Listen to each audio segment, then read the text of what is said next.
So, babasahin ko na, ang sabi ng Bible, and these be the names of the mighty men whom David had. The Carmelite that sat in the seat of the chief among the captains, the same was Adino, the Isnite. He lifted his spears against 800, whom he slew at one time. And after him was Eleazar, the son of Dodo, the Aramite, one of the three mighty men with David. When they lifted the Philistines that were there gathered together to battle, and the name of Israel, and the men of Israel were gone away. Verse 10. So, verse 10 na po tayo, ha? And he arose and smote the Philistine, until his hand was weary, and his hand clave unto the sword. And the Lord wrought a great victory that day. And the people returned after him only to spoil. And after him was Shammah, the son of Achi, the Hararite. And the Philistines were gathered together into a troop. There was a piece of ground of lentils of the people fled from the Philistines. But he stood in the midst of the ground and defended it, and slew the Philistines, and the Lord brought a great victory. And the 3 of the 30 chief men down and came to David in the harvest time unto the cave of Adullam. And the troops of the Philistines fixed the valley of Rephaim. Let us pray. Dakilang Diyos, muli po kami nagpapasalamat sa pagbasa ng iyong salita. Samahan niyo po ako sa pangangaral. Pagdawa o Diyos, ito ay maging hamon at pagpapala sa bawat isa. Ito po ay mga kwento ng kariyanihan sa mga nakalipas na nakatala po sa Biblia. Na dapat ito ay malaman namin, Panginoon, sa mga naganap noon na ito sa kapanahunan nung wala pa po kami sa mundo. Muli po, Panginoon, tulungan niyo po ako sa pagpapaliwanag, ganoon din naman ang bawat isa sa pakikinig. At tawagin niyo na Espiritu ang siyang manguna at tumabal sa amin. At Panginoon, siya rin naman ang gumapos sa gawain ng kaaway, huwag hindi po ito makagawa sa aming kalagitnaan. Upang magkaroon po kami ng tagumpay sa aming pananambahan. Patawad sa aming mga nagawang pagkulang at pagsalansan. Ito po ay aming dalangin sa pangalan ni Kristo Jesus na aming Diyos at aming tagapagligtas. Amen. Okay, magsiupo na po tayo.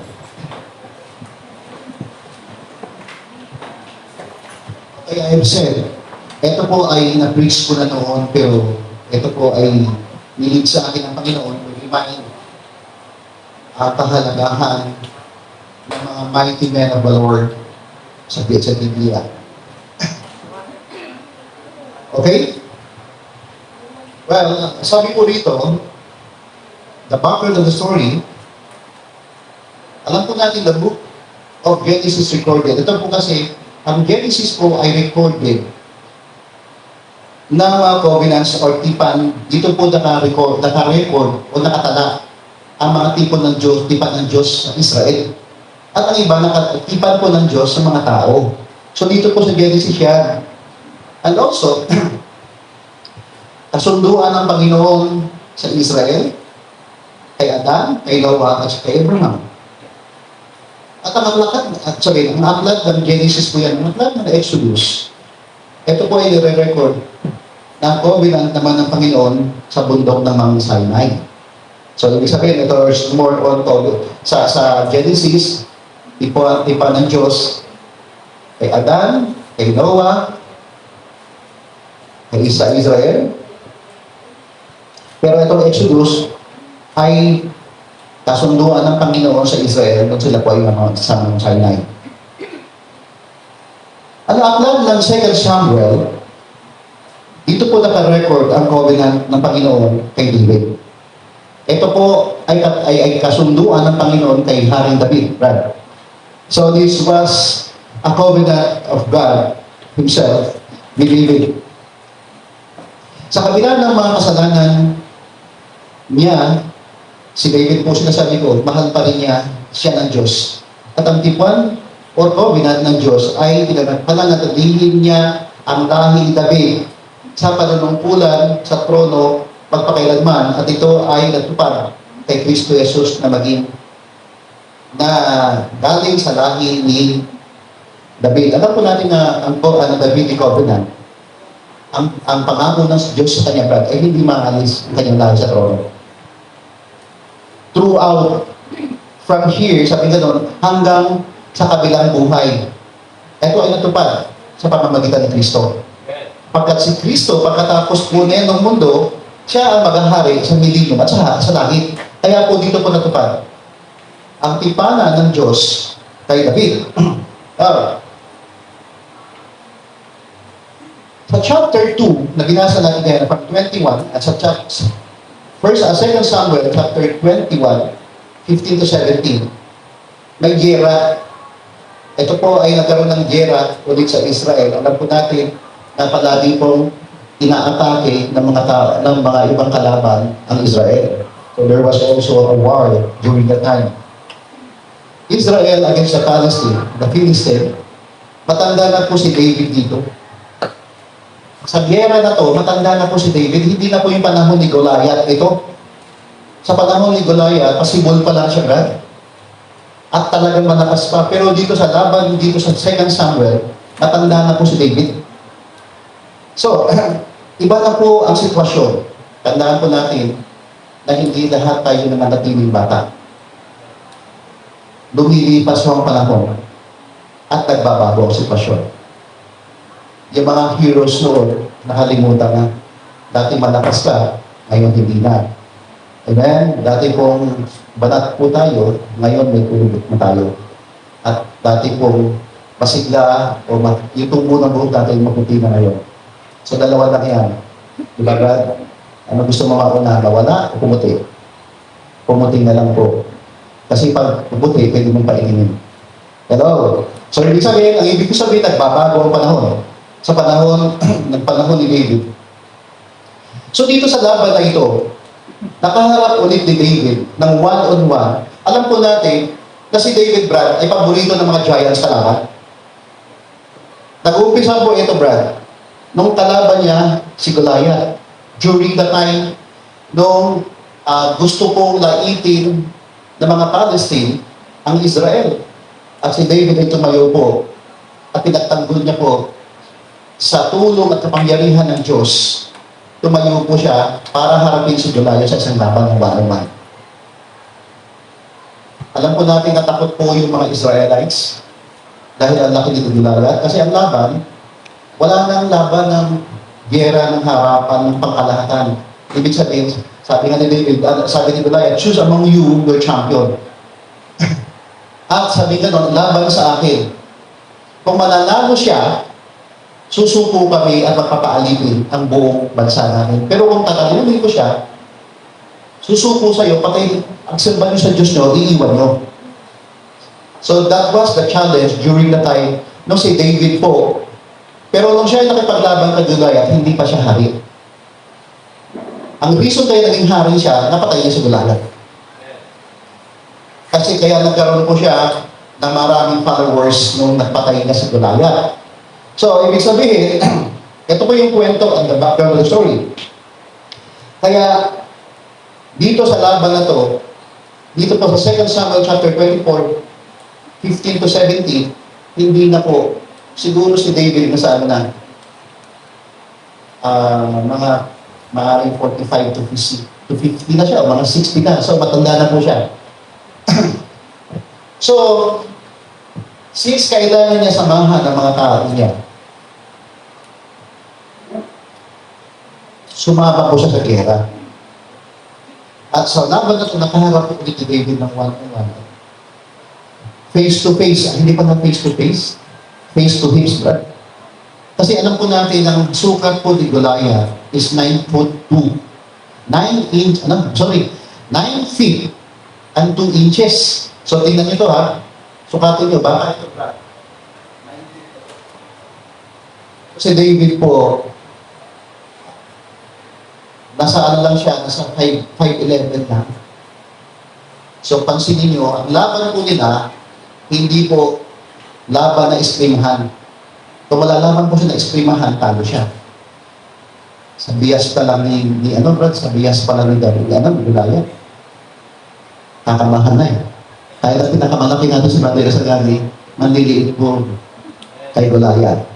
So, yun po yung kwento. Kaya during the time, during this war, David faced this one giant, ang pangalan niya po, ICS Babylon. Ang pangalan po ng higante ay ICS Babylon. Siya isang higante galing sa lipi ni Raphael na ito po ay Palestine. Lagi pong kalaban ng mga Israel, ito mga Palestinian. At dahil matanda na si David, madali siyang nanghina at na-corner siya ng giant. Buti na lang, nung siya ay tatagalin na ng higante, isa sa mga mighty men of David, ang pangalan po niya ay si Abishai. Okay? Ang pangalan po ng kanyang isang sundalo, nakita ko na si David ay agrabyado. Biglang po dumating sa Abishai, sinulungan siya. At ginawa ni Abishai na ipagtanggol si David, Brad. At to make the story short, napatay po ni Abishai ang higante. Amen? So, ibig sabihin, kanina binabanggit po natin kung sino yung mga this was the mighty men of David who were ready to challenge a war and also to defend the king and the kingdom and the king. Sila po ay nakahandang magbuwis ng buhay para pagtanggol ang langhari at ang kaharian. Amen? So, nasusundan niyo ba? Amen. Yan, amen. At least nasusundan po natin. Kaya nga, ang sabi ng mga sabi ng mga kawal niya at yung mga kamag-anak niya, sabi niya, King David, hindi ka na masyadong bata at matanda ka na. Dapat sa mga susunod na laban, hindi ka na dapat sumama sa amin. Amen.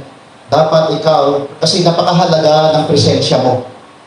Kung wala ka, alam po namin na ang Diyos ang gumagawa at nagbibigay sa iyo ng wisdom para i-guide kami.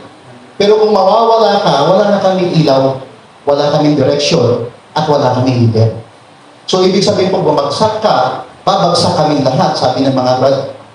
Ito po ang sinabi ng mga mighty men of valor na dumudumdepensa sa trono ni David.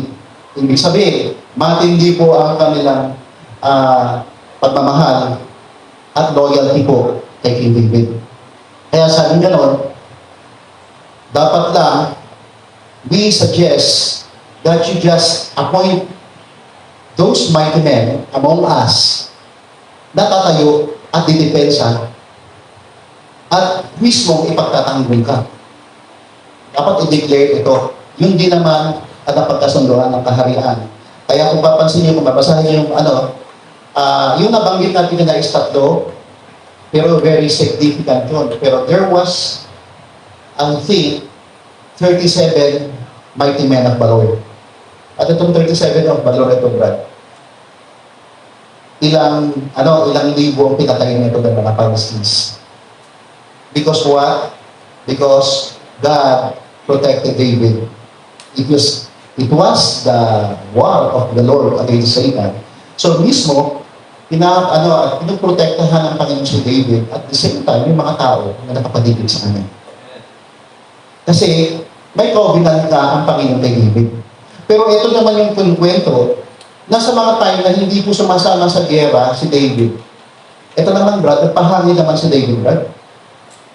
Nagpahangin siya, tumukuya-kuya pa sa taas ng building, ay may nakita siya, doon po siya nagkasala. Nung nakita niya si Bathsheba, ibig sabihin, kapag wala po tayong ginagawa, may ginagawa si Satan sa atin. Wala tayong ginagawa sa Panginoon. Yung mga idle times na nagsusolo si David, doon po siya nagkasala. Amen? Yung ikaw lang mag-isa at magdidesisyon ka, at karamihan, pumapasok yan, Di ba nalala niyo yung Amalek? Sa pag-iisa mo, papasok agad si Amalek. Yun yung laman mo na mismong tutukso sa'yo. Amen? So yun po yan. Now, and this was the scenario. So 37, lahat ang napili ni David to defend the throne. And this was the mighty men of David.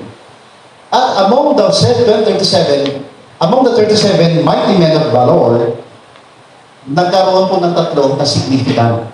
Amen? So ito po yung binasa natin kanina. Amen? At sabi ko, balikan natin ha. Check natin.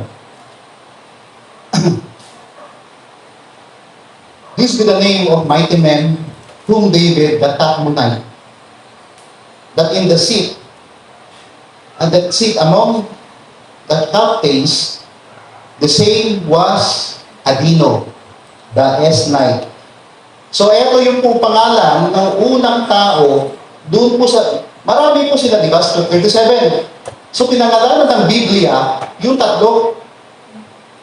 Kasi sa Biblia po, kapag marami naman mga records, no? Pero pag nilagay ng Bible, brad, ang pangalan niya, ibig sabihin, masyadong significant. May apekto ito sa history ng kwento, ng mismong konteksto, kung sino po ang gumaganap doon. Kaakibat nito yung kwento ng Biblia. So sa kwento ni David, nilagay ng Panginoon dito sa Biblia ang mga pangalan ng tatlo. Kasi yung 37 na yun, hindi lahat ng naka-record sa Bible, hindi lahat ng nangyari sa Bible, hindi lahat ng nangyari naka-record sa Bible. Yung significant lang po nilalagay. Kasi lahat yun, kapag lahat ilalagay, hindi yung pagkakasya ang Bible sa isang ganito kalaki. Ako nga niya ba? So, hindi mo, marami pong anak si Solomon. Sa kanya pong ginawa na 900 wives, 700 wives, and 300 concubines. Hindi mo lahat naka-record yun at the same time, may anak din siya. Pero ang naka-record lang po si Solomon. At later on, di ba ang anak ni David, na si Solomon lang ang naging significant, pero yung mga iba naman, naka-record lang, pero ibig sabihin, may mga kasalanan ginawa. Kasi si Solomon po ang naging part na isa sa Bible. Si Solomon po ang sumulat ng isa siya sumulat sa Psalms. Kasi ang Psalms po marami pong writers yan. Si David, si Moses, si Solomon. Sila po, marami po silang writers. Pero, ibig sabihin, ang ginagawa po sa Biblia, ito lang yung kinoconcise niya. So, yung mga mismong dapat sila ay maalala, diyan po yung nakalagay. Kaya nga, among the 37 men, lumutang po ang pangalan ng tatlo. Kaya sa verse 8, sabi po dito sa verse 8, this be the name of the mighty men of David, whom David, the Tachmonite, that sat on the seat, chief among the captains, and the same was Adino, the Esnite. Si Adino po, he lifted up his spears against 800 whom he slew at one time. Brad, bakit hindi siya significant? Ito raw si Adino, among the 37, Brad, he lifted up his spear. Doon sa laban, anong spear? Ano yung spear? Britney spear? Ano yung spear? Di ba, hindi mo alam ang spear? Kapag nag-aaral tayo, hindi natin gusto yung spear lang, hindi natin naiintindihan. Tama ba? Ano po yung spear? Dapat may isa. Di ako lang nagbabasa, ako lang nakakaintindi ng spear, sa spear ako ng spear. Ano yung spear ng spear? O sibat, alam nyo na ha? Tapos susunod mo tinanong, ano ba yung spear? Sibat yun ha? Yung mga nag-aaral ng high school sa college, alam niyo, sibat yun ha? Intindihan nyo? Simple lang naman to, mas maganda kung naunawaan ako kayo sabi, he lifted up his spear. At during the time, di ba, nabasa di ba? Against the 800 whom he slew at one time. At ang kalaban niya, 800. Ibig sabihin, nilipol niya lahat ng mga ito. Ano kaya? Bakit? Laban kasi, at during the time, napaka-significant kasi 800 ba ang pinatay niya? Ang kanya pong armas, sibat. Paano kaya yan? Siyempre, ang sibat bro, isang habis lang yan, di ba? So, ibig sabihin, hindi niya pinakawalan ng sibat. Paano niyo pinataya 800 sa pamamagitan ng sibat? Di ba, ang sibat, isahan lang. Pag tinamaan, usok na siya. So, ano ginawa siya sibat? Ginawa niya espada yung sibat. O, di ba? Pansinin niyo, yun po yung pangyayari. So, what happened?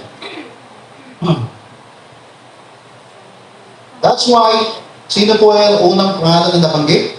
Si Adino.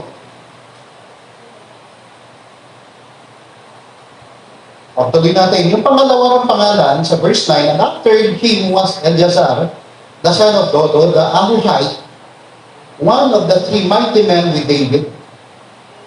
When they defied the Philistines that were gathered together to a battle, and men of Israel were gone away.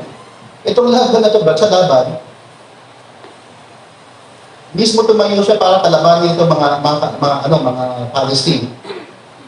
Na habang sa laban, brad, yung mga tao, hindi naman sinabi, yung mga tao po na pamayanan na mga Israelites sa inyong takbuhan. So, andito po siya para depensahan ang kanilang lugar. At dito po sa verse 10.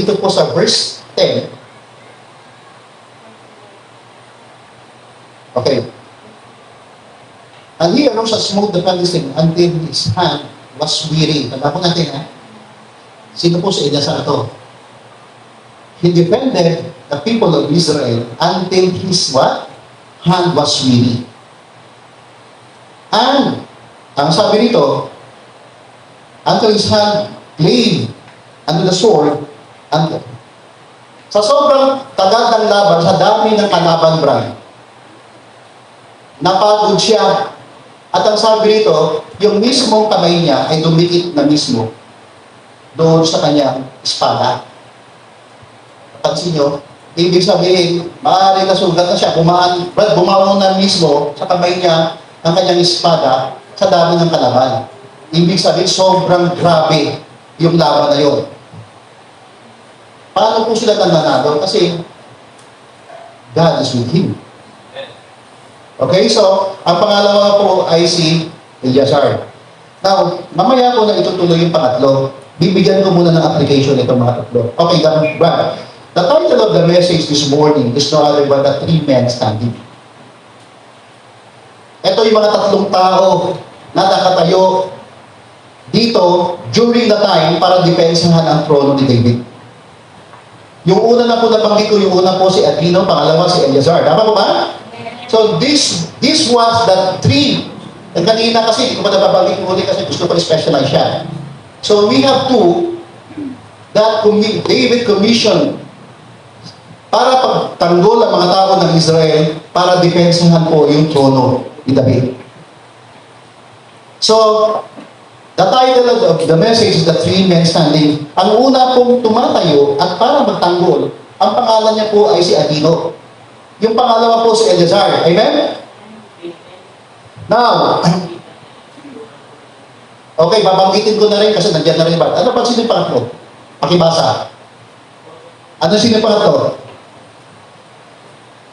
Three men standing. Papakilala ko na sa inyo. Number 1 si Adino. Number 3 si Eleazar. Number 2 si Eleazar. Yung pangatlo sino? Si? Okay, si Shama. Okay? Shama lang siya sa dalawa. Si Shama. Ito naman yung kwento ni Shama. Mamaya. So, titingnan ko muna. Check natin yung ano. Paano sila naging three men standing? Paano sila tumayo? Paano sila tumindig? Amen? Paano sila tumindig? Tandaan po natin, members, ito po yan. So that was the context of the story. That was the story. I-clarify ko lang, ano ba ibig sabihin ng stand? Amen? Standing, dito po sa ating context, standing is our position in any ground that we are defending. Whether we have a first standing and a third position and strong standing. Ano ba ito? Ito po yung paninindigan. O ito po sa atin ngayon Sabi nga rito, in the government, as a nation, it is the constitution that the leaders should stand for and apply and defend against the enemies and violators of the nation. Dapat panindigan po at idepensa ang soberanidad na mismong anumang batas o anumang ating kalayaan. Kaya po marami, di ba, mga before sa ating kwento ng kabayanihan. Kaya nandiyan si Rizal, nandiyan si Bonifacio, na ipaglaban po ang karapatan at mismo ipagtanggol ang Pilipinas sa anumang umatake. So, ano bang stand nila? They are standing on the ground. Okay? And in the company, it is also the policy to be applied to protect against the corruption. It is our belief that we fight and live for, especially for our, sa ating pong mga tatay, for our family and to our loved ones. Ano ba ito? Tingnan natin. In the church, it is God's ministry, it is the conviction, principle of God and doctrine of our faith that we, based on the Bible, that the leaders, members of the church should stand for and defend by all means. So what is your stand? Yun ang ibig sabihin. Ano bang paninindigan mo? Ano bang paninindigan mo sa doktrina? Kaya nakausap ko kahapon isang youth. Ipanuniwanag ko po, kung magpapabaptize ka, dapat maiintindihan mo ang doktrina ng Biblia na pinanghahawakan ng church na ito. Kung hindi mo ito naiintindihan, hindi ka ibabaptize ito nakapikit lang. Dapat naiintindihan mo ito. Ano ba stand natin? So, tayo ay naligtas sa pamamagitan ng biyaya ni Kristo Jesus at sa pamamagitan ng pananampalataya. Kapag wala ito, hindi mo ito ginawa sa sarili mo. So, ibig sabihin, napakahalaga ng biyaya, napakahalaga ng awa ng Diyos or mercy sa kaligtasan na yan. So, dapat ito yung paghawakan mo. Saan ka man pumunta, pag kinausap ka ng mga kulto, alam mo kung bakit ka naligtas. Bakit ka nababautismo sa church na ito? Ngayon, pagpapasakot pa sa lahat ng bagay na yan, at the same time, yung Diyos na pumasok sa iyo, nagbibigay siya ng kaligtasan, dapat magkaroon ka ng kasiguraduhan ng kaligtasan. Hindi lang hindi mo naiintindihan. At alam mo, na may responsibilidad ka sa iglesia ito. Sa pamamagitan ng pagsuporta sa anumang gawain, sa attendance mo, at suportahan mo sinasabi ng Bible sa pagbibigayan. Ito po. So, naiintindihan mo na ba? So, magpapabautismo ka. At alamin mo kung sino yung leader. Kilala mo yung Diyos mo na nagligtas sa'yo, dapat kilala mo yung pastor mo. Naiintindihan niyo ba? Dapat alamin mo ito para hindi ka mawala. Kaya ang sabi ko, magpapabaptize ka pa ba? Kaya marami pong baka mismo yung ibang nabautismuhan, baliwala lang sa kanilang membership kasi hindi siguro na naintindihan ng malinaw. Nung sila yung pabautismo lang, hala-hala lang. Kung hindi mo naintindihan ang bautismo na ito, ang bautismo ng tubig ay hindi nakapagdiligtas. Ang nagligtas sa'yo bago ka binautismo kasi ligtas ka na. Eh paano kung dati nagpabautismo ka? Amen? Pagkatapos magpabautismo, kung ano ng kalokohan ang ginagawa mo, tapos sabi mo hindi ka pa saved. So, i-baptize ka ulit. Para maging valid, grabe bautismo mo. Tama ba? Dapat ka i-baptize ulit kasi pag hindi ka na-baptize sa local church na ito, ibig sabihin yung pangalan mo, hindi ka kasali sa pangako ng Panginoon. Tama ba? Pag hindi mo naintindihan ang kaligtasan mo, hindi ka kasama sa pangako ng Panginoon. Kasi sabi, upon this rock, I will build my church. Sabi nga doon, and the gates of hell shall not prevail against it. Whatsoever thou shalt loose on earth shall be loosed in heaven. Whatsoever thou shalt bind on earth shall be bound in heaven. Ibig sabihin, hindi ka kasali sa pangako na to kung hindi mo naintindihan. At kung ginagawa mo po yung hindi mo mga bagay na ito, ibig sabihin, maaaring hindi mo naintindihan. So mahalaga po yung stand. Tama po ba? Yes. So these were the three men that will defend the throne Amen? And will defend King David. And also, sa buhay po natin, mayroon pong 3 men standing sa buhay natin. Kung eto si Adino, si Eleazar, at si Shama, mayroon pong tao na nakatayo that defend us on whatever happened on this life as a Christian, as a church. Amen? So, tingnan po natin. Sino po yung una? Si Adino. Tandaan po natin, si Adino is a picture of the first man standing in your lives, Christian. The first man that stands in our lives is no other than, amen, that is no other than but the father of the family. Tama ba ito? Tama ba? Tama ba na nakatayo dapat ang mga tatay sa pamamagitan at depensa ng pamilya? The father will defend on whatever happens, anumang cause, amen, didepensahan niya ang kanyang pamilya. Is it right? Like Adino, Brad. Itinaas niya ang kanyang spirit at pinagtanggol niya ang kanyang lahi at kanyang pamilya para mismo ibubuhos niya ang kanyang buhay at dugo para lang mismo pagtanggol ang kanyang pamilya. Tama ba? Na si Adino is like the father of the family. Amen? Oh, hindi niyo alam, wala kayong tatay? Wala ba kayong mga tatay? Oh, hindi ba tuwis na sabi ko? Ba't di kayo nag-i-amen? Di ba? Hindi ba sa atin? Kaya parang wala tayo natututunan. Hindi tayo masyado. Parang ganito parang nakatingin lang tayo. Pagpas lang lahat ng mensahe, pag tinanong kayo, dahil naiintindihan. Kaya ibig sabihin, dapat, hindi kayo passive, dapat active kayo. Dapat pumapasok at nagsisink sa puso natin, sa isip natin, yung mensahe. Don't let it na mismo pag napapakinggan nyo, i-grab na taawa yan kasi kung ano-ano iniisip natin. Amen?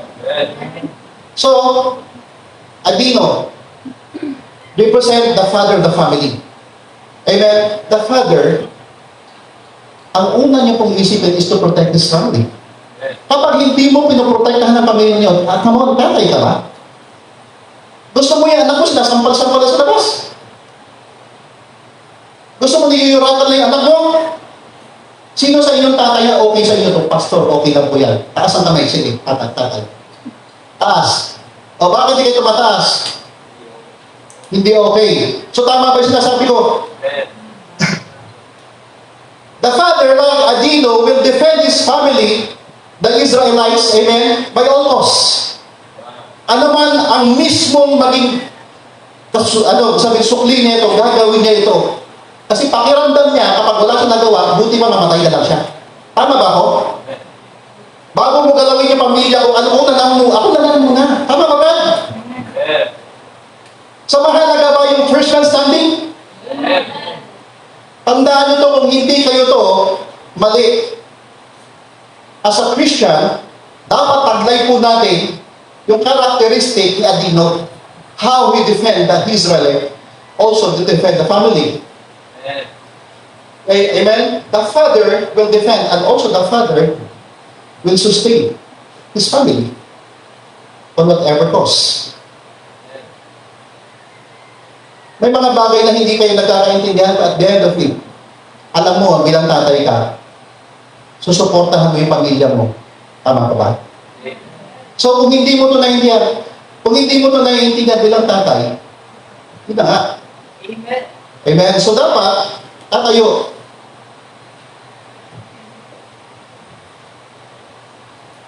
Dapat nakatayo ang tatay sa pamilya niya.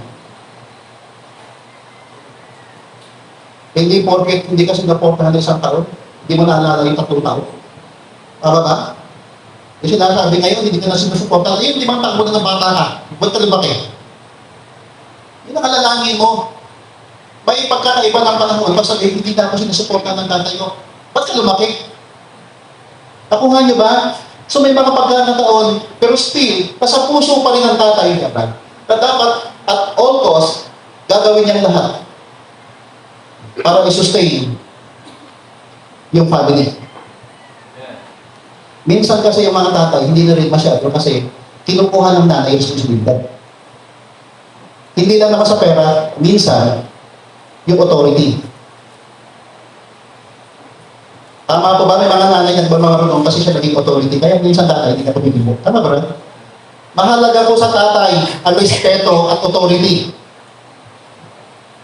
At kapag inunahan yung mga asawa nyo, hindi nakikibuyan, idiretso mo na. Tama po ba? Napakahalaga sa mga lalaki na mismo yung salita niya ay pinakikinggan. At pag binabali mo to, para wala ng away, ikaw na nagawa. Tama po ba? So, ibig sabihin, bakit hindi mo kaya panindigan yan?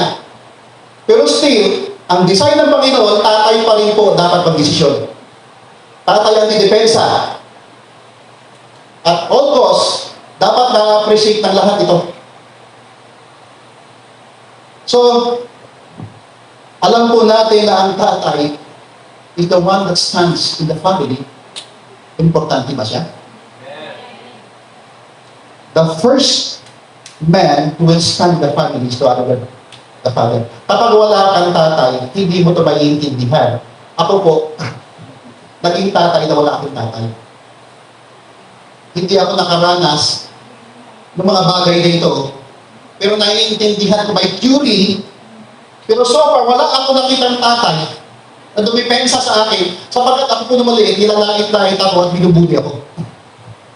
Hindi ko naramdaman ng protection, hindi ko naramdaman ng provision. Tama ba ba? Naranasan ko ibuli, naranasan ko magutom. That makes me a strong person as of now. Siguro kalooban ng Panginoon. Amen? Praise God for those fathers today that stands for the family and defend for his family. You have the opportunity to do it na hindi ko naranasan. Kung kayo'y mga anak na mismo ginagawa ito ng mga magulang nyo at tatay nyo, magpasalamat kayo. Tama po ba? Kung kayo ikaw asawa, na mismo may asawa ka na dumidepensa at di sa'yo nagpuprovide, magpasalamat ka. Hindi lang yan, Kristiyano yan. Tama po ba? Maraming mga tao, mga tatay, amen, hindi sila mga Kristiyano. Kahit hindi na naiintindihan ng Bible. Kaya tandaan po natin, maraming bagay na kaakibat, kasama ang prinsipyo, lakas, at pananaw. At dapat tayong mga kababaihan, sinusuportahan po natin yung lalaki. Tama po ba? Kasi siya ang magdidepensa. Kapag nawala yan sa mundo, lahat ng bigat, kayo mga anak na hindi kayo sumusuporta, mga asawa din sumusuporta, pag wala na po yan sa mundo, amen, kung hindi yan aalis sa bahay, kung pupunta sa ibang bahay, kung ayaw man yan, aalis sa mundo, lahat ng bigat sa iyo lahat. Sa iyo lahat, iaatang. Ngayon sasabihin mo, kayo mga anak, pag wala yung tatay nyo, kayo magpapaaral sa sarili nyo. Kayo magpakain sa sarili nyo. Tama po ba? Naranasan ko po yan. Gumagawa ako ng paraan, nasa orphanage ako, para makakain. Wala akong tatay. At the same time, by the grace of God, may mga sumuporto sa pag-aaral, pero still, hindi ko pala sila tatay. Napakahalaga na may tatay ka ngayon. At naiintindihan nyo ito dapat, yung mga walang tatay. So, alam mo, na yung unang tao na didepensa sa'yo, nandyan siya. At habang nandyan siya, dapat naiintindihan mo yung presensya niya.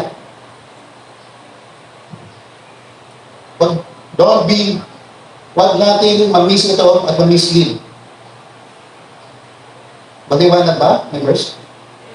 Alam po natin, we know this. At during this time, sabi ko nga, may mga tatay. Bakit po kahalin tulad ni Shama ang mga tatay? Ang sabi ng Bible, there was a piece of land of lentils, right? Ibig sabihin, right? Mayroon siya sinasaka. Portion. So mayroon silang tanim na, alam niyo lentils? O lentils? Gisantis po ito. Yun ang produkto nila. So, ibig sabihin, si Shama, nagsasaka, kasama ng pamilya niya, at yung mga taong nakapaligid na trabahador. At during the time, dumating ang mga Palestinian para sila igapingin. Pero ang ginawa ni Shama, tumayo siya. Nagtakbuhan ang lahat, nilabanan niya brad ang 800. Kasi, hindi siya pumayag. Iprotektahan niya ang pamilya niya. Iprotektahan niya ang lahi niya. Sabi nga nun, and when he whipped out his spear, amen, and there was 800 that were killed during that time. And God, sabi, and God wrote him victory that day. Ibig sabihin, kinasihan ng Panginoon siya at para dipulin niya ang mga kalaban. So, ibig sabihin, ito pala mga tatay ko, no? Kapag naghahanap buhay, itatanggol talaga, kasamahan siya ng Panginoon. Kasi yun dapat. Kaya Sister Delsa, pag-input eh. Oo nga. Wala yung first man standing. Di ba lang sis, pag-pray natin? Dapat talaga mayroon pong tumatayo sa atin. Napaka-miserable ang buhay ng isang bata na walang tatay. Tama ba? Hindi mo ito maramdaman, sumukan mo kaya wala kang tatay. Napaka-miserable na isang pamilya na walang tatay. Napaka-miserable na isang pamilya na walang nagdidisiplina sa mga anak. Napaka-miserable ng asawa na hindi sigurado kung sino tatay. Yun. Tama niyo ba? Tama niyo ba? Dapat kilala yung tatay. Ay, yung mga anak, kilala yung tatay niyo. Because this man will stand for you and defend by all means. He will defend you and he will provide for you. So, maliwanag po ba? Amen? At alam ko, tandaan po natin, alam po natin ng mga tatay. Medyo didiinan ko ng konti ito. This is the main man in the family. Dapat siya po yung una, yung main man. Siya po yung nagsasalita. Amen? Siya po yung nagdidesisyon. Tama po ba? Huwag niyong agawin. Ibigay sa tatay. Kasi pag wala na yan, baka hindi mo kayanin. Baka magsawa ka. Huwag mong kunin trabaho niya. Bigyan mo siya ng pagkakataon na siya magdesisyon. Tama po ba? So alam po natin ito, napakahalaga. Minsan na uubos po tayo sa usap-usapan. Pero later on, kasi ang mga babae, pag mayroon na silang kinikita, para sila nagdidesisyon. Tama ba? Ang dahilan, hindi ba nagdidesisyon? Baka hindi ka na nakinig. Mahalaga po yan, biblical po yan. Amen?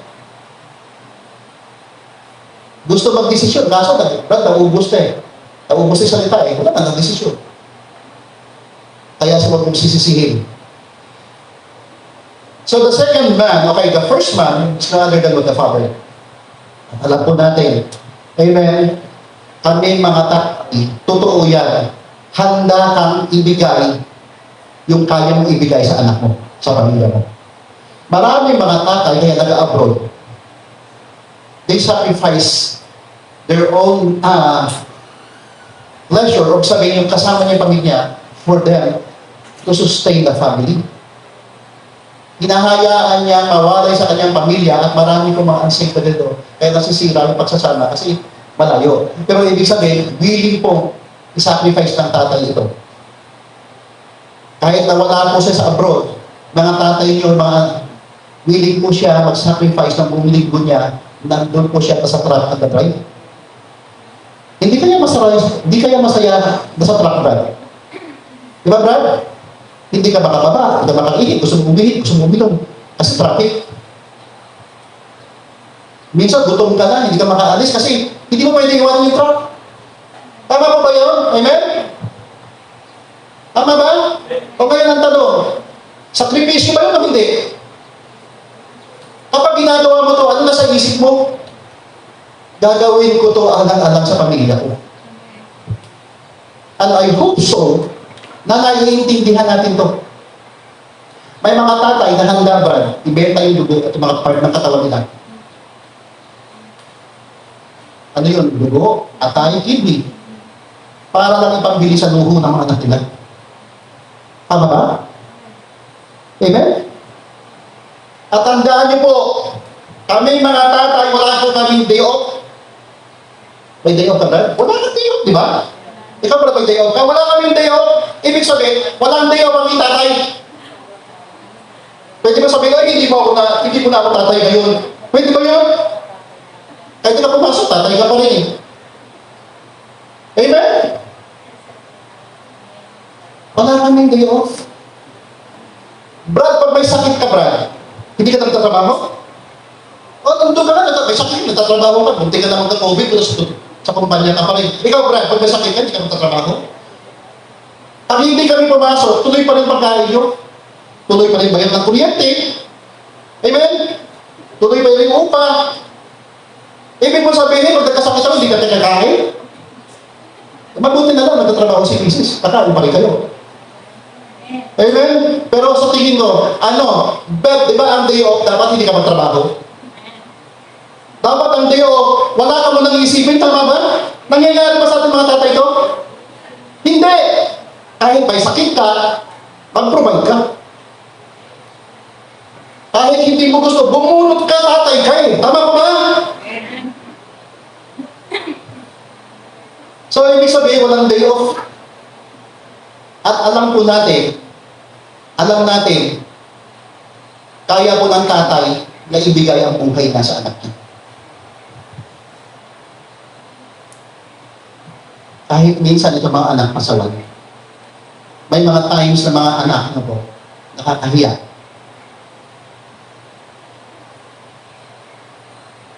Kinahihiya yung mga tatay mo. Kapag naglalakad, gusto niya maunang tatay mo.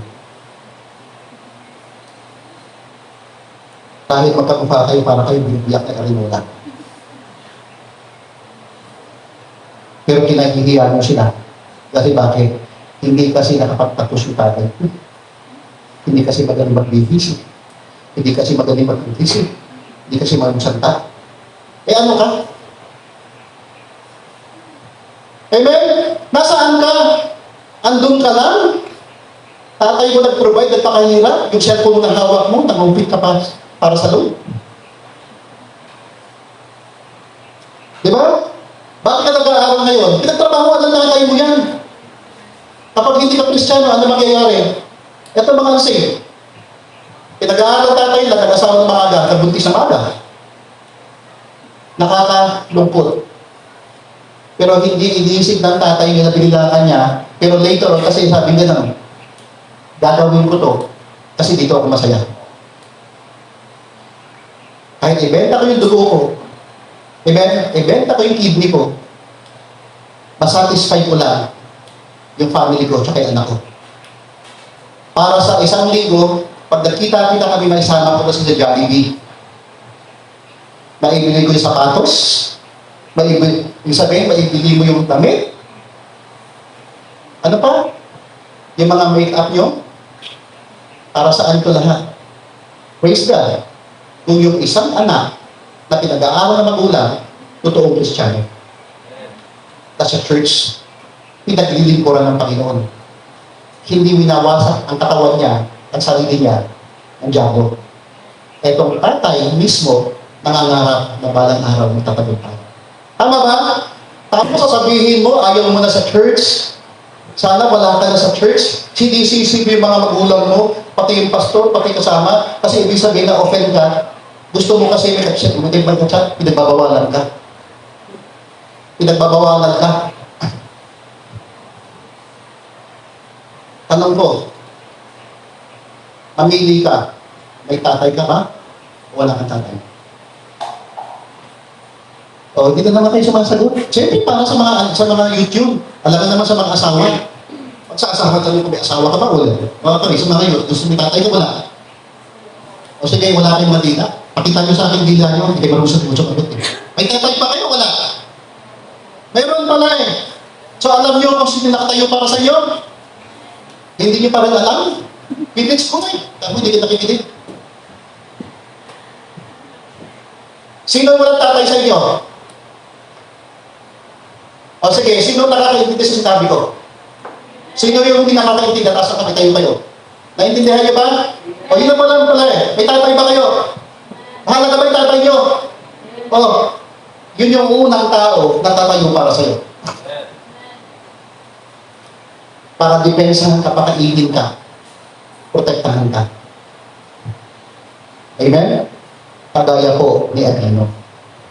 Fathers, we are the first man who will stand for the crown and defend our family.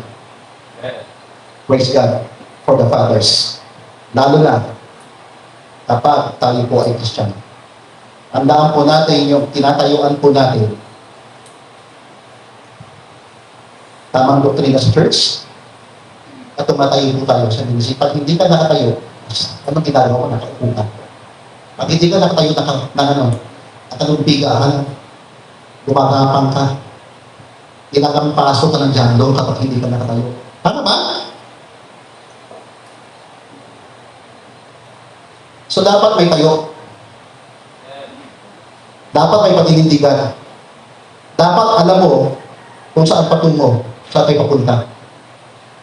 Kasi pag hindi ka nakatayo, ibig sabihin nakaupo ka, hindi ka lumalaban. Wala ko lumalaban na nakaupo ka. Amen? Kaya nga sabi ni Joshua, di ba? Be of good, be of cheer. O sabi, just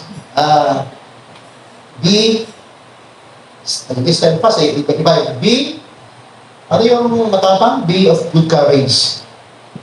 Be of good courage. Di ba? Magpakatatag ka at maging matapang ka. Tumayo ka at pagtanggol mo ang grounds mo. Yan siya ba? Okay. The second man in our lives who stands for us. Amen? Sabi ko rito sa pangalawa, and there was another one, the second man. Check natin. Pangalan, si Eleazar. Nasaan na yung mga libat yan? Eleazar. Basahin mo nga bro si Eleazar. Ano nakalagay? Verse 9, and after him was Eleazar, the son of Dodo, the Ahohite, one of the three mighty men with David. When they defied the Philistines that were gathered together to battle, and the men of Israel were gone away. Verse 10, he rose and smote the Philistines until his hand was weary, and his hand clave unto the sword. And the Lord rose a great victory that day, and the people returned after him only to spoil. Okay. Amen. Okay, so the second man in our family, who stand out in our ground, amen, the second man in our lives that represent and defend our ground, amen, is no other than is the father, kanina the father of family. Pangalawa, the father of faith. Sino po ito? Sino ito? Kung sino po ang nakapagpaliwanag sa'yo, nang nagpag-intindi sa'yo, ng buhay mo na walang kwenta, na binigyan ng Panginoong pag-asa, nagkaroon ka ng kaligtasan, tinanggap po si Kristo, siya po yung father in faith yun. Tama ba? Sino to?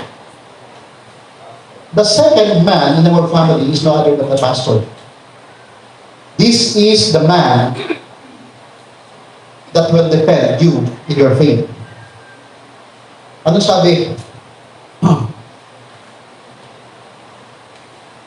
He lift up the second man that will stand in your family. Amen. Is like Eleazar, is the pastor. Ang sabi dito, this pastor, this man will fight for you and defend with your faith. Tama ba ba? Tuturuan ka niya magpatuloy sa Panginoon at para hindi ka maligaw. The pastor will protect your spiritual life in your battle. Sa laban mo yung spiritual, amen, kasama mo yung pastor mo para ipaliwanag sa iyo yung mali at tama. At napakahalaga po ito. uses the Word of God as the sword. Ang ginagamit mo ng pastor salita ng Diyos. Dapat ang hawak niya salita ng Diyos, hindi comics, hindi cellphone. He uses the Word of God Amen. to defend with you, with your faith. At napakahalaga ang sabi rito, sa laban ni Eleazar, sobrang dami. Sa kanyang pakikibaka, marami kasing kalaban. Right? Sa laban po spiritual, ang unang kalaban niya, sarili niya. Yung laman niya, napapagod din siya. Amen? Nagugutom din yan. Tama po ba? Yes. Pera pa sa atake ng kalaban, at sa atake ng mundo, at yung espiritu ng kalaban. Imagine that. Yung tatay, ang kalaban niya lang, labas eh. Yung pastor, kalaban niya yung sarili niya, kalaban niya rin yung kasama niya, kalaban niya yung espiritu, at hindi niya maintindihan kung hindi niya maintindihan ng Biblia. At later on, lahat po ng tao may laban. Pagising mo sa umaga, may laban agad. Magdidesisyon ka kung ano dapat mong gawin. Tama. Kaya napaka-miserable ng isang Kristiyano na hindi niya alam kung sino yung pastor niya. Kasi hindi niya ito consider. Ano mangyayari? Tatawag siya sa DCS. Pwede mo magtanong, kasi ganito eh, may problema ako. Biruin mo, hindi naman yung pastor mo na to, wala sasabihin mo sa telepono. Hindi ka naman kilala nun eh. Ang gagawin lang siya, magpapayo yan, pero hindi ka niya kilala, hindi ka nagsisimba eh. Hindi ka niya nga kilala kung nagtatay siya o hindi eh. Hindi ka nga kilala kung talaga may ministry ka, wala. Hindi niya alam ang buhay mo, pero yung pastor, alam niya yung buhay mo. Totoo po yun, ang pastor chismoso. Hindi po chismis, inaalam niya yung buhay mo. At nakakapagod. Sabi brother, and when he fought, his hand was weary. Amen? At yung espada mismo, and his sword was clave into his hand. Ano yung clave? Dumikit na agad. Bakit kaya? Sa sobrang tagal ng laban. Anyway, abuti naman yung sword. Di ba? Naka-clave. Pero sa totoo lang, dapat salita ng Diyos ang hawak ng pastor na mismo tinitigdigan niya para i-depensa yung mga members ng church. Yung pinangamunahan niya.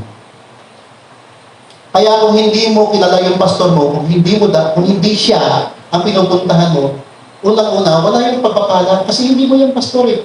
Hindi i-bless ng Diyos ikaw sa hindi mo pastor. Hindi tatama ang kanyang mga counseling sa'yo. Tsamba-tsamba lang siya sa sabihin niya, Brad. Tandaan po natin, mga members, na magkaiba po ang pastor sa Baguio at pastor po sa Ilocos. Magkaiba rin naman ang tupa sa Baguio at magtupa sa Ilocos. Tama ba? So yung pastor, alam niya kasi, etong mga tupa ko, taga Baguio kami, maghihinawin to. Alam ko itong ipapakain sa kanila. Tama ba? Alam din naman ng pastor na yung mga tupa niya, taga Ilocos, mainit kasi para dapat sa impyerno. Alam niya rin papakain niya. Pag mali ang pakain, impacho. Kaya kung hindi mo pastor yun, impacho ka. Pag hindi mo pastor, hindi ka lalago. Maliwanag ko ba? Mali kasi ang pakain. Hindi ka lalago. Kaya i-challenge yung young people, pag hindi ka lumago, maghanap ka ng pastor mo na lalago ka. Oo, totoo yan. O ilan yung mga disuspendido ngayon ng mga youth. Hindi lumalago. Baka hindi ako yung pastor mo. Maghanap kayo, ako totoo lang, billing ako. Punta kayo sa pastor nyo, nalalago kayo. Bakit hindi ka lumalago hanggang ngayon? May problema ba yung church? May problema yung pastor? Baka may problema ka. So, ibig sabihin kung hindi ka lumalago, baka may takip yung tenga mo. Hindi mo naririnig eh. Hindi mo alam ng sinasabi. Hindi pumapasok sa isip, sa puso mo, at sa tenga mo. Hinahayaan mo lang na lumipas ang panahon. At pagkatapos, akala mo ganun ang buhay, pag nag-iisa ka, mabilis po tayo bumagsak sa silo ng kaaway. Tandaan po natin, yung laban ng men, the second man in the family, in the church, so in your faith, the second man, napakahalaga. Kapag siya'y bumagsak, bagsak spiritual. Alam po natin yan. Sabi ng Bible, I will give you pastors according to my faith that will speak you with knowledge and understanding. Tama ba? Siya raw ang magpapakain sa iyo ng kaalaman at pagkaunawa. Will feed you with knowledge and understanding. Saan, Brad? Kaalaman to sa Biblia tungkol sa mga konteksto at sa mga historical, Brad. Yun yun. Pangalawa, understanding. Unawain mo yung mga bagay na mga interpretasyon na ito na mga sinasabi sa Biblia during the time.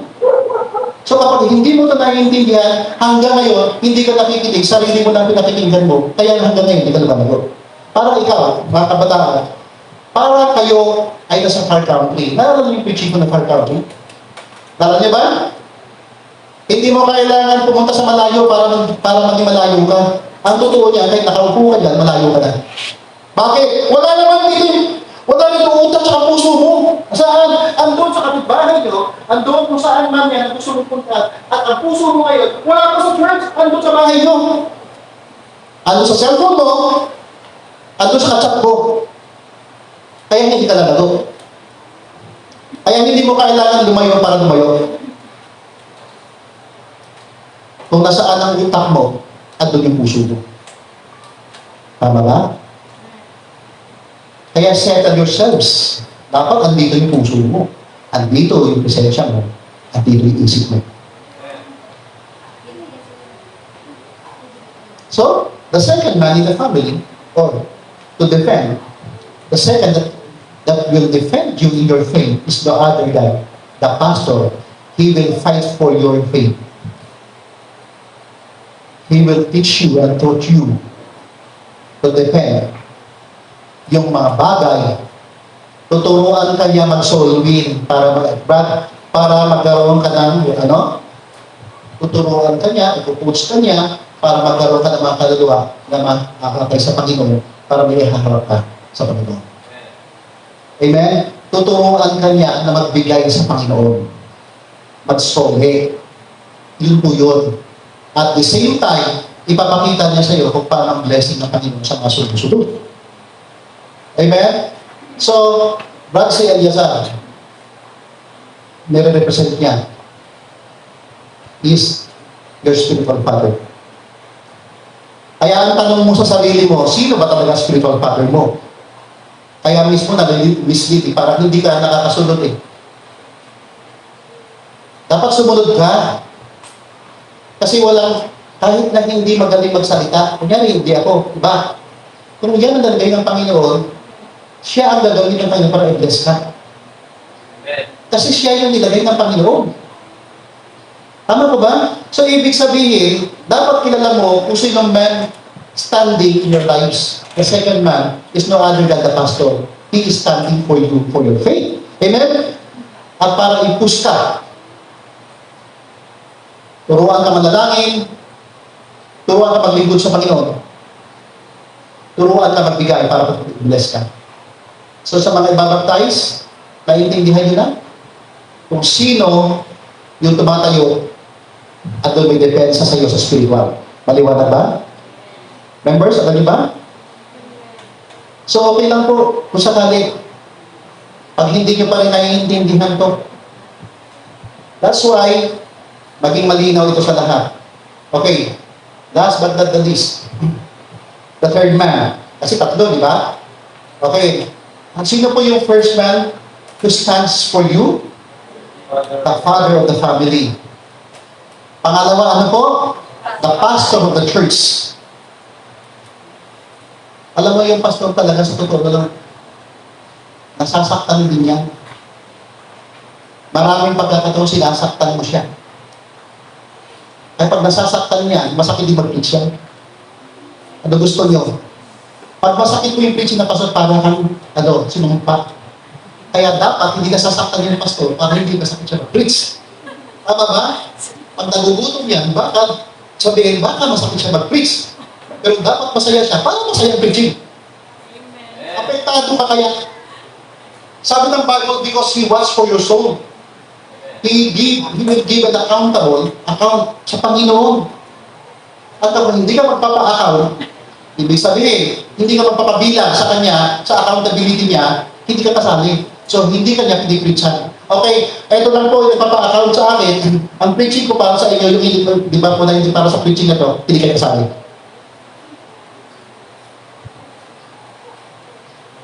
Amen. So, ayan. Ang target natin, Brad, bago mag-kwenta ko sa talo. One, okay, so the second man in the family that will stand for you, to defend you, like King David, first, the father of the family. Number two, the pastor of the church. Number three, that third man who will stand for you. Baksan niyo po ang inyong mga Bibles dito po sa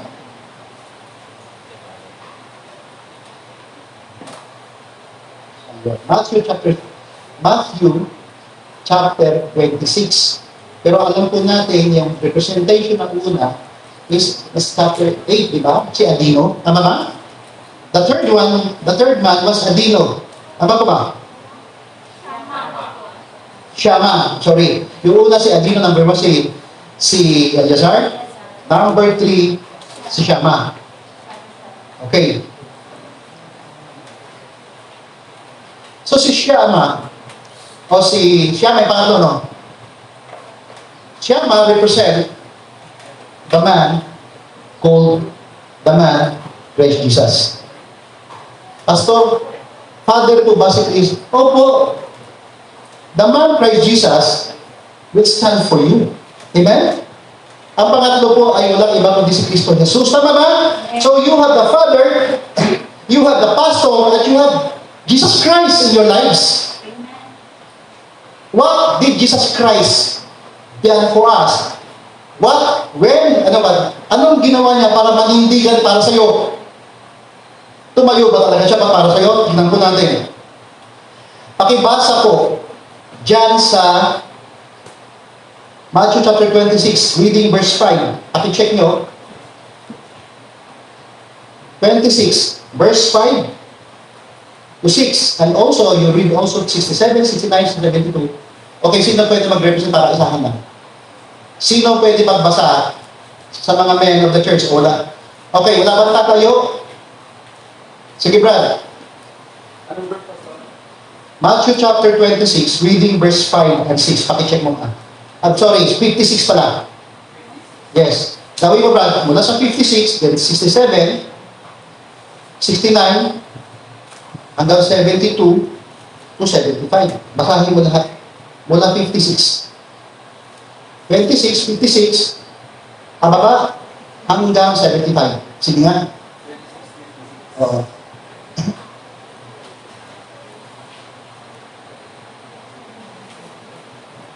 Verse 56. But all this was done.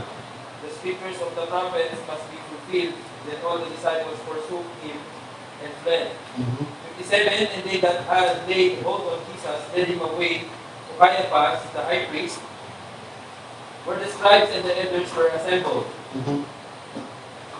Hanggang sa inyo, Pastor. Hanggang, tuloy mo lang, 67 hanggang 69, then 72 to 75. 67. Then did Yes, hindi ko rin pala. 67. Then did they spit in his face and defy him, and others smote him with the palms of their hands. 68, saying, Prophesy unto us, thou Christ, who is that smote thee? Verse 69. Now Peter sat without in the palace, and the damsel came unto him, saying, Thou also wast with Jesus of Galilee. Then, Nasa 69 ka na ba? Papo, O sige, 69 to 72 tayo. 70, 72, sige. 70, but he denied before them, all saying, I know not what thou sayest. And when he was gone out into the porch, another maid saw him and said unto them that were there, this fellow was also with Jesus of Nazareth. Verse 72, and again he denied with an oath, I do not know the man. Okay. Saan na? 74? 73. 73. And after a while came unto him they had stood by, and said, Peter, surely thou also art one of them, for thy speech bewrayeth thee. 74, then began to curse and to swear, saying, I know not the man. And immediately the cock crew, verse 75, and Peter remembered the word of Jesus, which said unto him before the cock crowed, Thou shalt deny me Christ, and he went out and wept bitterly. Okay. So, itong instance na ito, ito'y pangyayari ni Jesus Christ nung siya po ay crucified na. Nung hinuli siya ng mga sundalo, amen, actually, ba't siya hinuli para sa kasalanan ng mundo? He stands for you, amen, mismo siya ang tumayo para sa iyo, para akuin niya yung mga kasalanan natin. Imbis na ikaw nagpapako sa krus, siya nagpapako. Tama ko ba? So, ibig sabihin, inako niya kasalanan mo sa harapan ng Ama.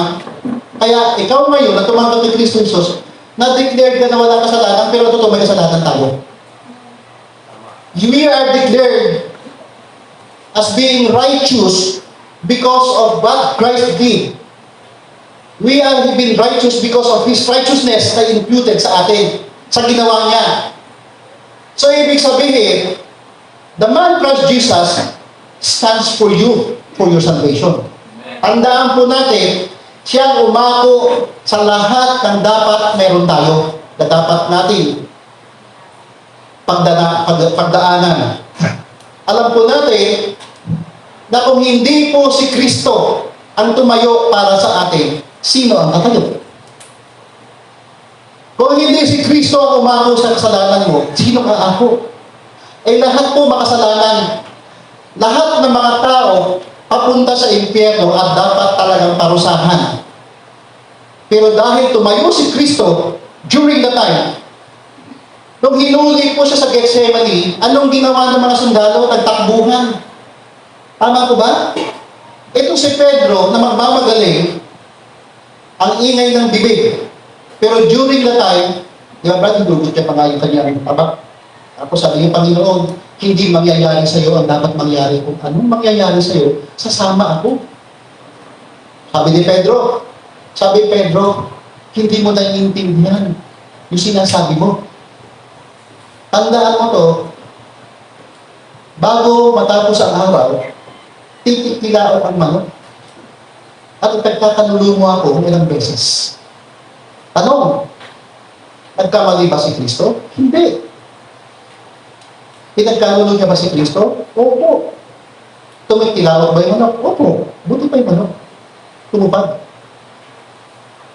Kaya pag naririnig mo, brad, na tilawak na manok, ang ibig sabihin nun, sinungaling ka. Pedro. Amen, brad? Ha? Ito ang mga kaibigan natin, ginawa pa si Pedro eh. May susi. Manok na puti. Amen? Ang kanta, ginawang manok na pula. Si Pedro, manok na puti, may nakasamang susi. Di ba, brad? Pero tinawag ng Panginoon si Pedro, get thee behind me, Satan. You're an offense to the cross. Kasi, Pastor, paano ko nangyari? Sabi niya kasi, ako'y huhulihin, sinabi niya na ba, huhulihin ako, paparusahan, ipapako ako sa krus. Sabi ni Pedro, hindi po pwede mangyari sa iyo, Panginoon, kasi sasama ako sa iyo. Ang ibig sabihin, pipigilan ni Pedro, brad, ang cross. Kung pipigilan yung cross, ibig sabihin, ba't hindi ka maliligtas sa ako? Ako nga, di ba? Kung hindi mangyayari ang cross, walang katubusan. Kaya ang sabing ganon, ikaw Satanas, lumayo ka. Kaya nga sabi ng mga kaibigan natin, brad, ang nagtayo ng iglesia nila, si Pedro. Tama ba? Yung kanila raw, founder ng kanilang church, si Pedro. Yung founder nila, Diablo. Dawag na pala si Pedro na Diablo, di ba? Get behind me, Satan. You are an offense to the cross. Ayaw na mangyari ang cross kasi hindi matitigtas sa mga tao. At the same time, tandaan po natin na si Kristo, hinarap niya lahat, binata niya lahat. Ilang palo yun sa Romans 14? 70 times. Alam po natin ng Romans 14, lahat ng hataw na inabot sa katawan ni Kristo, lumatay lahat ito. Ay lahat ng hatak sa kanya, nawawakwak yung kanyang mga balat. At kung tumama sa mukha niya, pati yung mukha niya, nawakwak. Ano pa? Sinampal, dinuraan, sinabunutan. Nasa isip mo, ikaw hindi mo kaya itong gawin kung hindi si Kristo. Tayo nga, patingnan na tayo na hindi masama kung gagalit pa tayo. At kapakal ka pa kaya. Tapos sasabihin mo, ikaw na lang magpapako sa krus. Amen? Tama ba? Ang tao, si Kristo, nung pinako po siya, tao po siya doon. Pero ang problema, hindi pala problema, ang totoo, siya ay katawang tao, pero Diyos din siya. Siya ay 100% na tao, 100% siya ng Diyos. Paniwanan po ba? So, ibig sabihin, huwag mo sabihin, kaya pastor, kinaya ni Kristo kasi Diyos siya. Hindi niya po ginawin ang pagka-Diyos niya doon, pinapako siya. Tiniis niya yung bilang tao. Maliwanag ba? Kaya kung ano naramdaman mo po ni Kristo lahat yan. Kung nasaktan ka, nasaktan din siya. Nagutom ka, nainis din siya, pero hindi siya nag-retaliate. At huwag mong sabihin, na habang nararamdaman, habang ginagawa sa kanya, wala siyang nararamdaman kasi Diyos siya. Hindi nga eh. Totoong dinamdam niya lahat at halos mapugtong yung hininga niya. Tandaan po natin na buhos ang dugo niya unto the last drop. Nung pinako siya, Brad, ang pagbuhos ng dugo niya, umpisa pa lang yun, nung hinahataw na siya. Ang Romans 14, di ba? So, unti-unti na yun. Hanggang sa cross, di ba, Brad? Nung tinusok pa siya dito sa tagiliran, mas lalong bumuwang yung dugo. Hanggang naubos yung dugo niya. Ang sabi ng Biblia, ang huling lumabas kay Kristo ay tubig. Ibig sabihin, pag tubig na lumalabas, wala ka ng dugo. At pagkatapos, pag wala ka ng dugo, natural, mauubusan ka ng dugo, wala ka ng oxygen, mamamatay ka na. Bilang tao. And this was the thing, this was the man who stands for your salvation. The last man that will stand for you para depensahan ka ay yung kaluluwa na mabulid sa impyerno ay walang iba kundi si Kristo Jesus. Ay dapat magpasalamat po tayo sa Diyos. Anong gagawin natin magpapasalamat sa Diyos? Basta pasok, okay na kami. Huwag tayo ka lang pumunta sa church. Ganun na yun, pero hindi dapat talaga much more than that sa iniisip natin. Isipin mo lang ang ginawa ni Kristo para sa iyo. Sapat na ito para totoong paglilingkuran mo siya.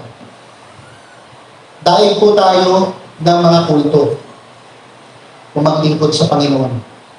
Brad, yung ito, yung mga mahilig sa kalbugan. Ano ba ito? Mga saksi niyo ba yun? Jehovah's Witnesses ba yun? O Sabadista. Pag sila po yung pumunta sa church, buong araw yun. Walang uwian. Diba? Pero tayo, isang oras lang tayo sa church, 2 oras, late na tayo. Ano pa? Yun man sinasabi natin, mayroon tayo pong tangalong kay Kristo. Ano pa? Hindi natin kayo ibigay ang ibigay yung mga bagay na dapat para sa kanya. Alam ko na mahirap sa stress. Pero alam ko kung itong prayer mo, unti-unti mo ito magagawa. Hindi ikaw gumawa. Ang Banal na Espiritu sa'yo ang gagawa. Paliwanag ba? So, ibig sabihin, na tayo mga Baptist, lagi tayo may options eh. Sobra-sobra ang biyaya natin, brad.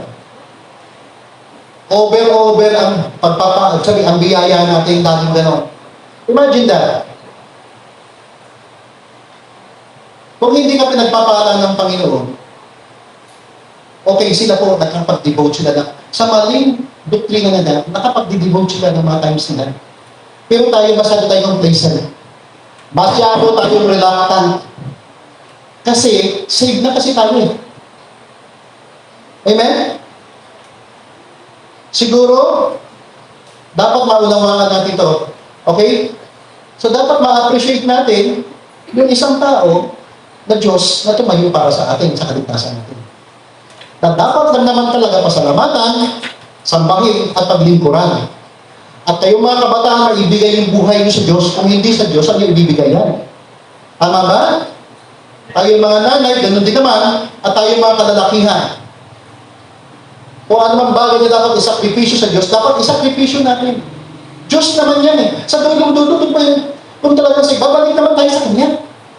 At pagbibigay sulit tayo. Kaya yung konting offense, men, dapat na-overcome na natin yan. Okay? Pag sinabing gano'n, mag-soul win tayo, dapat nag-uunahan tayo.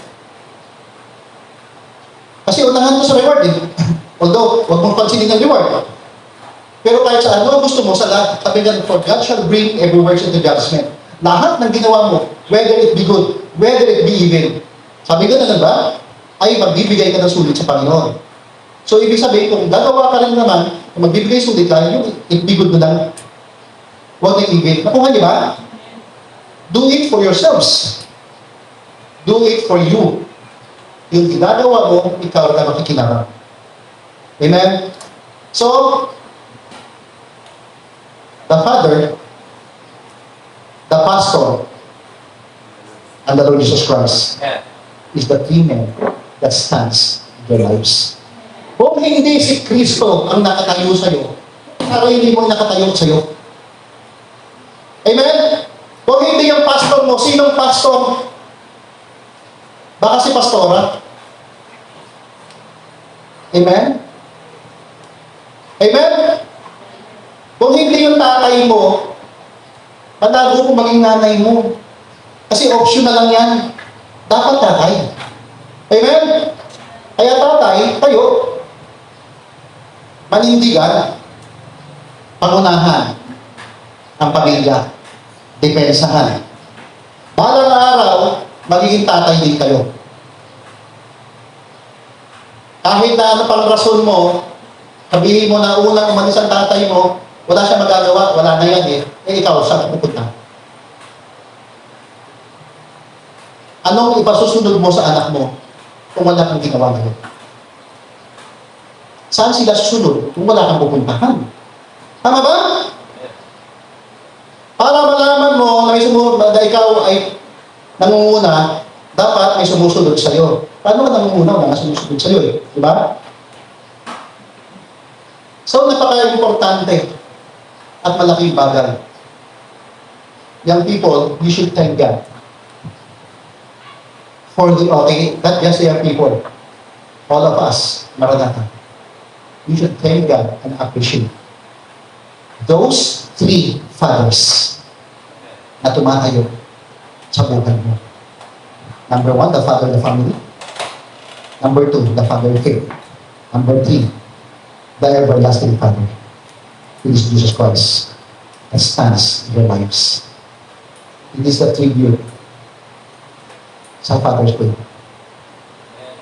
Ngayong araw ng Father, kaya nga sabi ko, dapat maintindihan nyo na. Kasi later on, kung wala naman kayo mga plano, hayaan nyo nga at least nakapag-preach na tayo, baka makalimutan ko yung next Sunday. Naiintindihan niyo po ba? Kayo mga ladies, huwag naman kami surprise. Gusto namin, baka magkasakit ko na sa puso. Ako kayo ba? So, sa mga men, advance, Happy Father's Day sa lahat. Sa lahat ng tatay at nagpapakatatay. Amen? Sa lahat ng may tatay. Sabi ko nga, kayo may tatay, ako hindi ko naranasan. I preach this message even though hindi ko naranasan ang magkaroon ng tatay. Pero at this point in time, I still have to stand up as a father. Again, sabi ko nga, but somehow God has also done great sa buhay ko. Una, may ibang pastors na tumayo sila bilang father in faith. Kaya naunawaan ko po ito. At maybe, kung wala po sila, wala po ako dito. Tama po ba? Kung wala yung tatay ko na hindi ako pinana kasi galing po sa kanyang dugo ko, wala rin ako sa mundo na ito. Tama po ba? At pag wala po ang Panginoon, wala po ako sa ministry kasi hindi ako masising. Kaya napaka-importante ng tatlong tao na ito na nakatayo sa buhay ko at sa buhay niyo. Higit sa lahat, walang iba, kundi ang Panginoon Jesus. Na siyang dumipensa, siyang umako ng kasalanan ko. At mismo nagligtas sa akin patungo sa langit. Why don't you pray to God and appreciate? While there is time, panalangin po natin yung tatlong taong nakatayo sa buhay mo. Pasalamatan ng Panginoon. Dahil ngayon, nakumpleto ka na. May tatay ka. May Diyos ka. May pastor ka. Pag wala kang pastor, disirami ka. Para kang tupang ligaw. Amen? Let us all stand up. Let us pray.